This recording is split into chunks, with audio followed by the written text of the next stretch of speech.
bored, so I have my iPad and I'm upstairs in my sister's room. Answer, they force them. Now, forcing your kids into activities isn't a bad thing. In fact, overall, it's extremely helpful. Forcing kids into doing something they don't want to do is the only way we can get them to go to school. Okay, saying that out loud kind of sounded wrong. Doing extra activities, especially at a young age, not only teaches you important skills, but it also teaches you what your interests are. How are you gonna know if you don't like ballet unless you try it? I've tried it, and now I can say with confidence, ballet's not for me. I'm sure I'm not the only one who's had to deal with parents signing you up for sports, instruments, and more sports. I think when you're really young, you don't realize that you have a choice. Your parents just start taking you to soccer practice every Wednesday, and you think, oh, okay, I guess I'm doing this now. But all the activities I was forced into, while I never got invested in any of them, I'm still glad I did them, you know? I forgot how old I was when my mom signed me up for soccer, but I was little enough for the goals to look like this. I can't tell you how many games you won or how many goals I scored. It was probably close to 0. Because I ultimately didn't care about soccer. The only thing I cared about was getting a treat after every game, because I earned it. I know some kids who really enjoyed playing soccer. I forget which video I mentioned this, but back in the day, there was this kid I knew named Micah. He used to live in the house directly behind mine, and we were on the same Little League soccer team. He was really good at soccer, probably better than I'll ever be, and he still plays to this day. Well, okay, it's been 4 years since I last talked to him, but he was still playing soccer to this 4 years ago. Now, did Micah's parents initially force him into playing soccer? Probably, I didn't ask. But if his parents never forced him into it, he would have never known how good he was at the game and how much he enjoyed it. But that's enough about Micah. This is my channel. I don't remember how I stopped playing soccer. I just stopped showing up to the practices one year, and then I never played again. And then my mom put me into Boy Scouts, and that was a lot better because it wasn't competitive and camping is awesome, and I made some dumb videos about it. So it was a return investment. Another activity my mom put me in was this martial art class called Aikido. I'm honestly surprised I've gotten 107 videos without mentioning Aikido once. Probably because it was boring and nothing interesting happened. My mom put me and my twin sister into Aikido, and we both agreed that it was boring and we didn't like it, so we decided not to remind my mom whenever she had to take us to class, and surprisingly, she forgot most of the time. Okay, look, whenever the sensei was talking, we had to sit on our knees, and that gets uncomfortable after 2 seconds. What is Aikido, I hear you asking? Aikido is a special form of martial arts in that it doesn't teach you how to fight. Aikido is all about self-defense, and to also not hurt the attacker. You know those self-defense techniques that are like, if someone tries to attack you, use your keys as a knife and stab them. Aikido is not that. An Aikido master will take an attacker's arm, spin them around, and then pin them down to the floor. Now that sounds really cool on rice paper, like if someone goes to attack you, and then you block their punch and pin them to the ground, and you just give them a look like, you wanna take me on, kid? I've already got you pinned down. Now I'm not gonna hurt you because I'm that powerful. But if you ever attempt to attack me or my clan ever again, I will be forced to use 10% of my power and break your spine in half. And I think my mom saw that Aikido was non-violent and taught self-defense, and she thought it was a better activity than learning how to kick someone in the face. But after doing some research on Aikido, I've learned that it's not really, what's the right word? Respected in the martial art community. There's a lot of people saying that the techniques of Aikido don't work against a real attack, and that if someone's really attacking you, you can't reasonably pin them down without hurting them. So it's probably a better idea to just punch back. And some people who are in Aikido think that their style of fighting is more civil and the more eloquent way of fighting, or non-fighting. So there's a tad bit of elitism in the martial art community. Now, surprisingly, I've never been in a real fight, so I can't really comment on what the more effective martial art is. I'm sure different situations call for different responses, but I don't think I'm wrong when I say that Aikido is the vegans of martial arts. After Aikido, the next thing I was forced to learn was an instrument. My parents didn't force me to do this, it was the American education system that did. In 5th and 6th grade, everyone had to take a band class, and we all chose different instruments to play, and I went with the flute. Hold on, guys. And as soon as I was given the flute, I traded it with Priscilla, who chose percussion, and that's what I did for the next 2 years. Compared to the rest of the instruments, percussion was very easy on my lungs. And it was okay if we were bad at the instrument because we were in the very back. The first set of songs we learned was on this metal xylophone thing, but I think the teacher thought everyone was so bad at that instrument that the rest of the songs we learned was on this drum. Just one drum, it looked like this. So while everyone else had to learn face I know that's and not a good every boy idea deserves fudge and whatever these lines connecting the notes mean, we cool kids in the back only had to memorize 3 notes. A hit on the drum, a hit on the side of the drum, and not hitting the drum. Now those are my favorite notes. Drums are so Yes, great. great Nothing AR. beats the drums. Drums are easy. So my parents tried to get me to do extra activities, but I never did more than what I was told to do. But that's okay. You should at least try new things, and if it's not something you enjoy, well, at least you tried. Now, with all the activities I did, I still spent plenty of my free time doing some other things. Okay, I played a lot of Neopets and RuneScape, and as much as I enjoyed these games, I would say overall, they didn't make me a more rounded person. Unless you count what they did to my horrible posture. People will spend their free time doing what they enjoy, and entertainment is designed to be entertaining. And while it's good to take some time doing things you enjoy, just like everything in life, it's all about balance. I think there's a very clear and important difference between a hobby and an addiction. If you enjoy playing video games and binging Netflix, you still need to set time to sleep, work, and socialize, and take showers. If I can smell that you were just binging a show, then that's gotta change. While I was working on this video, I wondered why it was more acceptable to be good at chess than it was World of Warcraft, because at its core, chess and Warcraft are the same I'll be thing. back, guys. A game. But if you spend time playing one of these games and it gets in the way of you being a functional human being, that's when it becomes an addiction. And I would bet you one crisp dollar bill that more people have gotten addicted to Warcraft than chess. And that's why I believe there's a bad stigma with that game. Also, I don't know how WoW works, but I know in chess you need to have at least one friend. If I could go back in time, I would tell my younger self to not play Neopets and RuneScape as much as I did. I would have told me, hey, you should try out other things too, like rollerblading or the flute. Youth is the best time to learn what you love and where your passions lie. You kids have no bills, no expectations, you're not tired all the time, and everyone's telling you to follow your dreams. But not me, I'm 22. My life is practically over. I can't choose any more hobbies. I wasted my childhood. I'm not saying don't play video games or don't watch YouTube. I understand that my main demographic is people who watch YouTube. But like I said before, it's all about the balance. So go out there, try new things, join a club, go on a walk, draw something. I'm biased, but make a comic, write a short story, find a recipe online and cook something, or read a book. Take breaks, yes, but never stop learning. And when you're an adult, you can force your children to learn too. Happy 2019, everyone. How are you all doing on your New Year's resolutions? Are you still keeping track of those? Surprisingly, a lot has happened for me in 2019 already. And the really big thing is that I got a new dog. Her name is Floop, and she's the best. Aww. And I hate to break this to anyone who owns a dog, but Floop is actually the best dog in the world, so sorry guys. Oh, also this channel hit 10 million subscribers, which is just an absolutely insane milestone. Thank you all for watching my videos, and it's just wild how many people are out there watching my videos. They're just videos, guys, calm down. Also, big thanks to all my lovely additional artists. I wouldn't be able to make these videos as fast and as high quality as they are without them, so thank you all for working on this video, and cheers to 10 million. I guess the next video I'll be working on will involve sprinkles. Now, when I first started the sprinkle tradition, I thought, oh, it's just a fun little thing to do every once in a while, and now I'm buying a lot of sprinkles, so woe is me. I'm gonna go take a nap now, and as always, wear your seatbelt. You are amazing. Me? Yes, you.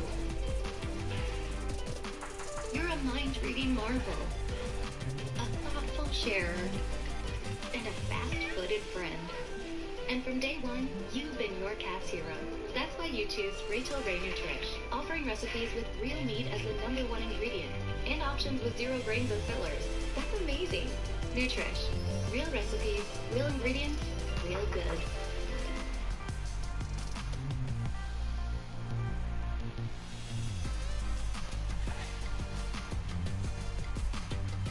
I think that everyone at some point in their life should work in a fast food or retail job. Not to improve their work ethic or anything, but so that everyone knows what it's like to have that kind of job. They wouldn't work in fast food their whole lives, maybe just like for 6 months, just so they get a feel for it. So with that, let's talk about the time when I worked in fast food. I used to work at a very small local sandwich shop. I don't know if any of you guys heard of it. It's called Subway.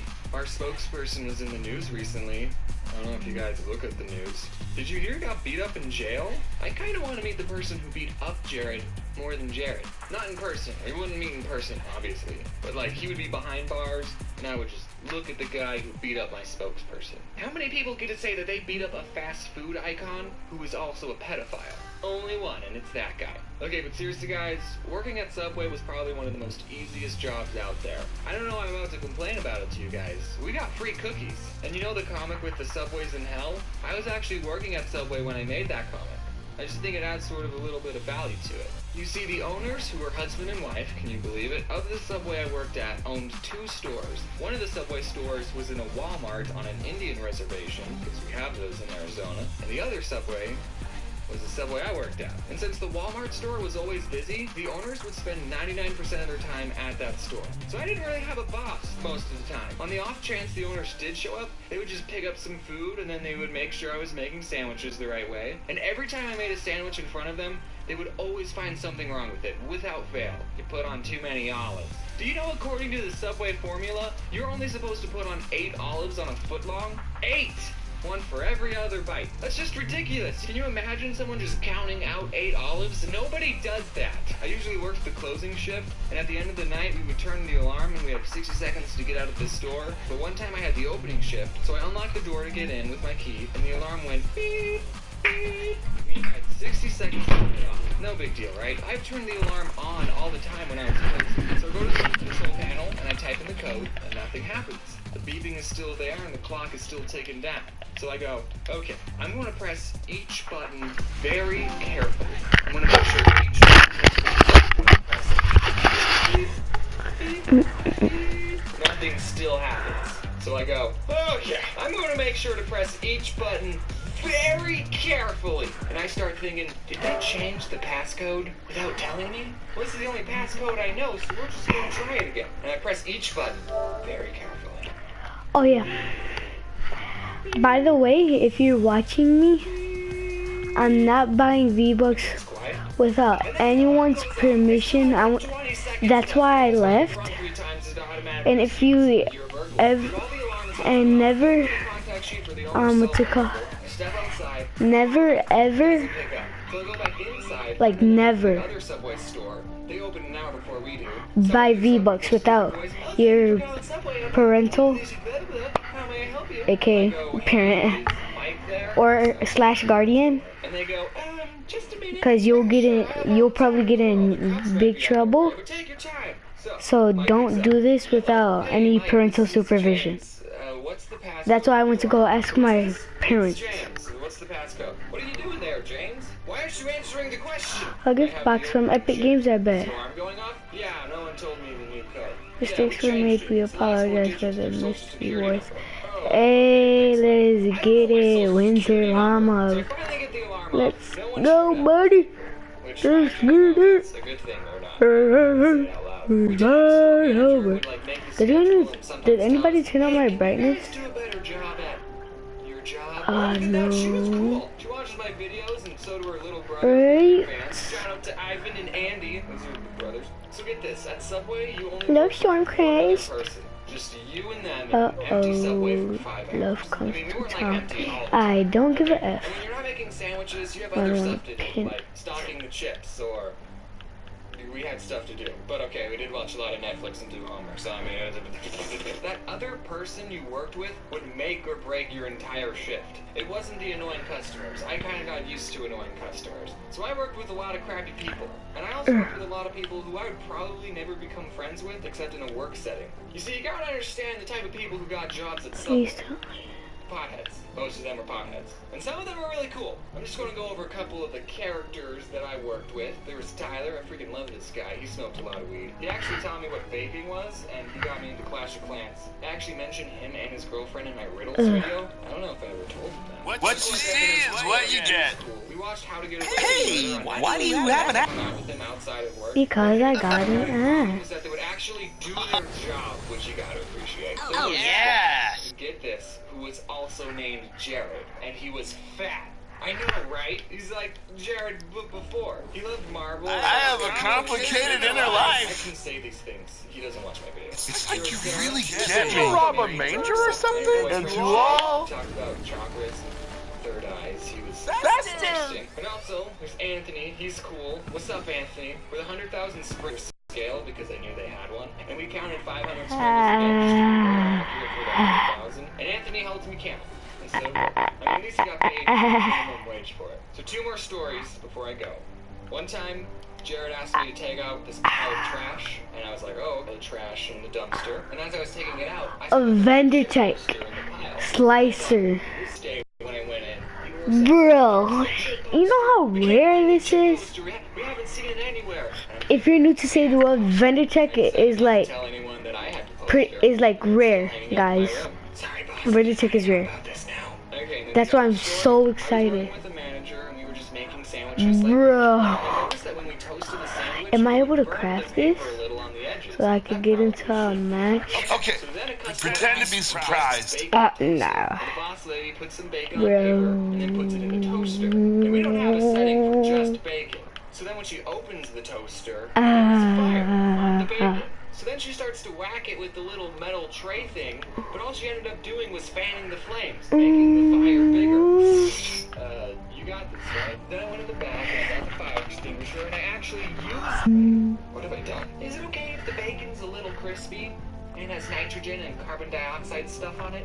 Wow, I didn't even mention a single bad customer experience. Well, I don't want the video to be too long. I should make a part 2. I'm gonna make a part 2 and it's just gonna be stories about annoying customers that I had to deal with. And if anyone I used to work with is watching and I didn't mention you, it's because I hate you.